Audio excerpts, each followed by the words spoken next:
Oke ya, kita lanjutkan. Tadi dari rasa ingin tahu, maka manusia pasti melalui proses berpikir ya. Dan biasanya untuk memenuhi rasa ingin tahu, dia mulai mengadakan pengamatan atau survei. Gitu ya. Nah, tadi saya udah bilang bahwa kalau kita mau menuju ke penelitian ilmiah, pengamatan dan proses berpikir itu harus diimbangi dengan pengetahuan yang mengandung suatu kebenaran, yaitu bisa kita bilang teori lah ya. Nah, setelah ketemu teori atau ilmunya, itu barulah kita melakukan proses penelitian. Nah, kalau misalnya proses ini setelah sudah dilalui, ketemu tuh teori yang udah kita bahas di video sebelumnya, maka pasti proses penelitian itu mulai terstruktur, kemudian terencana, sistematik, ya karena punya alur-alurnya, terorganizer gitu ya, objektif karena apa? Karena semuanya based on teori, bukan karena pendapat sendiri, gitu ya. Dan kalau bisa ya menyeluruh atau bisa digeneralisasikan. Itu ya. Untuk memenuhi rasa ingin tahunya ya tentu harus tadi saya bilang pengamatan, survei, nyari informasi, cari fakta-fakta, data-data, bisa ke lapangan ataupun ke tadi referensi-referensi tertulis ya. Oke, ini proses untuk berpikir reflektif ya, atau berpikir menggunakan nalar kita. Kemampuan otak kita itu sangat luas sekali. Berdasarkan penelitian hanya 0,sekian% orang menggunakan otaknya untuk berpikir yang efektif gitu ya, atau yang berdasarkan dengan nalar itu. Tadi input itu berdasarkan dari teori, informasi, data-data baik lapangan maupun akademik gitu ya, atau perpustakaan gitu ya, melalui proses gitu ya. Kemudian baru outputnya, hasilnya. Masalahnya terpecahkan berdasarkan teori yang sudah dikaitkan gitu ya dengan masalah-masalah yang terjadi. Ya, kira-kira seperti itu ininya ringkasan dari proses berpikir reflektif yang sebelumnya adalah untuk mencari atau menuju penelitian yang ilmiah. Ini alur berpikir ilmiahnya tadi ya. Apa yang menarik? What gitu ya. What apa yang menarik dari segala sesuatu hal atau objek ya. Kemudian where, di mana tempatnya objek penelitiannya itu. Terus kenapa sesuatu yang menarik itu bisa terjadi, dan bagaimana sesuatu yang menarik tadi itu bisa menghasilkan sesuatu atau bisa menyebabkan seseorang tertarik. Ya, kira-kira seperti itulah ya kalau dianalogikan dengan pelayanan. Apa sih yang bikin pelayanan itu baik? Maka bagaimana cara memberikan pelayanan yang baik itu? Kemudian bagaimana harus memberikan pelayanannya? Tuh kemudian memberikan pelayanan yang baik tadi ya seperti apa? Oke, sekarang ke pengertian metodologi penelitian. Itu merupakan suatu cabang ilmu yang membahas tentang cara atau metode yang digunakan dalam kegiatan penelitian, berasal dari dan to research, yang mencari kembali. Penelitian adalah upaya mencari kebenaran ya tadi ya, karena harus semuanya based on dengan teori. Kemudian pengertian mencari tidak lain adalah ya tadi mencari jawaban.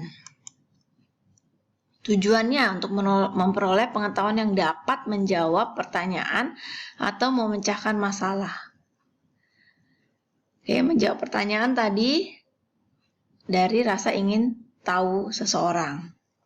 Memecahkan masalah sama juga dari rasa ingin tahu bagaimana cara memecahkan suatu masalah yang sudah ada sebelumnya. Kegunaan atau peran dari penelitian sebagai dasar pertimbangan dalam pengambilan keputusan atau kebijakan. Tentu ya, seseorang pimpinan yang baik dan benar dan bijaksana, kalau mengambil keputusan itu pasti flashback dulu ke belakang, mencari tahu informasi-informasi yang bisa mendukung kebenaran dari keputusan yang akan diambil. Oke, penelitian ilmiah adalah penelitian yang menggunakan metode ilmiah. Sebentar lagi kita bicarakan tentang metode ilmiah. Kebenaran dalam penelitian ilmiah adalah kebenaran ilmiah, yaitu menganut logika deduktif, sifatnya rasional, bisa masuk akal gitu ya. Oke, sama ya. Jadi disebut ilmiah karena dia punya sistem, terus punya metode, objek, ya, tidak subjek, terus bisa berlaku umum. Langkah-langkah mengadakan penelitian yang pertama tadi ya, memilih masalah.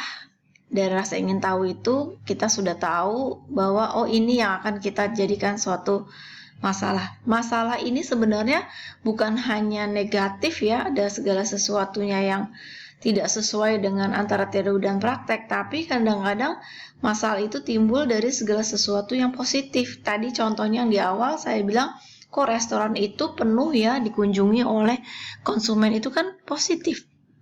Kebalikannya adalah kita ingin tahu kenapa restoran itu makanannya enak tapi kok pengunjungnya sedikit dibandingkan restoran yang lain. Itu negatif. Tapi tetap segala sesuatunya adalah menjadi suatu masalah kalau dasarnya dari rasa ingin tahu. Kemudian melakukan studi pendahuluan. Kemudian merumuskan masalah, merumuskan kerangka dasar. Kemudian merumuskan hipotesis atau dugaan sementara. Memilih pendekatannya mau apa nih? Kalau di penelitian ilmiah itu ada pendekatan kuantitatif sama kualitatif. Kalau kuantitatif itu intinya adalah kita melakukan penelitian ilmiah dengan data-datanya berupa angka. Kalau kualitatif itu data-datanya bisa berupa pernyataan seseorang atau pengalaman seseorang atau pengalaman kita sendiri ya. Kemudian menentukan variabel nih ya, nanti berikutnya ada materi sendiri tentang variabel. Kalau di proyek akhir atau skripsi, variabel itu biasanya nanti terkait dengan judul, terkait dengan tujuan penelitian yang akan dicapai, terkait dengan kerangka berpikir. Tentu nanti terkait di metodologi penelitiannya, jenisnya seperti apa, definisi seperti apa, dan tentu terkait dengan hasilnya nanti. Menyusun instrumen.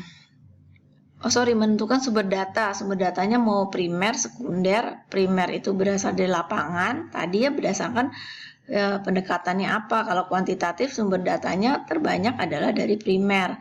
Kalau pendekatannya kualitatif, sumber datanya terbanyak adalah dari sekunder atau perpustakaan atau buku-buku dan sebagainya. Menyusun instrumen adalah alat yang digunakan untuk mendapatkan suatu data lapangan kalau pendekatannya kuantitatif tadi. Ingat aja kuan sama kuali ya. Kemudian pengumpulan data. Ya, kemudian analisis data mau menggunakan uji-uji apa aja. Kemudian setelah dianalisis datanya berdasarkan pengujian-pengujian yang telah dilakukan, maka bisa ditarik kesimpulan, maka mulailah menulis laporannya. Ini kalau penelitian lapangan ya, tapi kalau kalian melakukan proyek akhir, itu biasanya laporannya maksudnya adalah yaitu bab 1, bab 2, bab 3, dan sebagainya. Oke, saya teruskan ini tadi sudah hampir sama. Sekarang kita masuk ke macam-macam penelitian. Berdasarkan metodenya, ada 8 macam-macam penelitian, yaitu survei, ex post facto, eksperimen, naturalistik, policy research, action research, evaluasi, sejarah. Dari tingkat eksplanasinya atau tingkat penjelasannya itu ada deskriptif, komparatif, membandingkan, asosiasi atau hubungan. Dari analisis dan jenis datanya ada kuantitatif, kualitatif, dan gabungan antara kuantitatif dan kualitatif. Tadi udah kita sebut-sebut ya. Oke, kita lihat satu-satu. Artinya dari tujuan itu ada penelitian murni atau dasar ya. Penelitian yang bertujuan untuk menemukan pengetahuan baru. Penelitian terapan adalah bertujuan untuk memecahkan masalah-masalah kehidupan praktis. Dari metodenya, penelitian survei yaitu merupakan penelitian dilakukan pada populasi besar maupun kecil, tapi data yang dipelajari adalah data sampel. Jadi misalnya penduduk di kota Jakarta ada 2000. Dengan penelitian survei, maka Anda akan menggunakan hanya sampelnya dari 2000 tersebut. Itu ya. Terus penelitian ex post facto adalah yang dilakukan untuk meneliti peristiwa yang telah terjadi, fakta ya, dan kemudian melihat faktor ke belakang untuk mengetahui faktor yang dapat menimbulkan kejadian tersebut. Nih contohnya ya.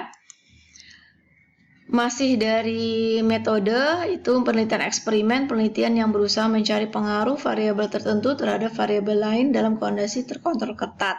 Nah, ini di salah satu adalah macam penelitian yang biasa dilakukan di Sekolah Tinggi Pariwisata Trisakti atau uji coba, eksperimen atau uji coba ya. Penelitian naturalistik atau kualitatif yang digunakan untuk meneliti pada kondisi objek alamiah tanpa ada data angka ya, kualitatif. Kemudian penelitian policy meneliti suatu kebijakan, action research itu bertujuan untuk mengembangkan metode kerja. Penelitian evaluasi, penelitian yang membandingkan suatu kejadian. Penelitian sejarah adalah yang meneliti tentang sejarah-sejarah yang lalu. Nah, penelitian deskriptif ini sering digunakan penelitian untuk mengetahui nilai variabel mandiri, jadi hanya satu variabel tanpa membuat perbandingan atau menghubungkan dengan variabel lainnya. Komparatif itu membandingkan antara restoran A dengan restoran B misalnya.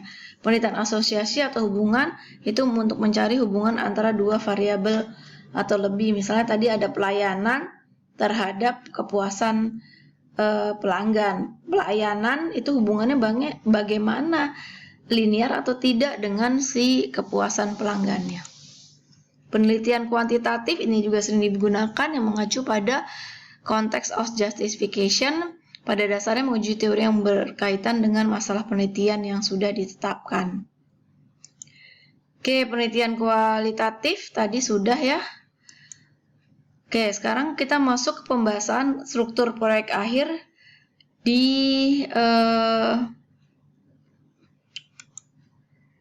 STP Trisakti maksudnya ya. Ini ada judul dan ini ketentuan tambahannya, yang ini isinya abstrak, pendahuluan, tujuan pustaka, metodologi, hasil, sampai dengan daftar pustaka. Ini yang nanti sebenarnya materi yang akan kita bahas dalam 14 kali pertemuannya.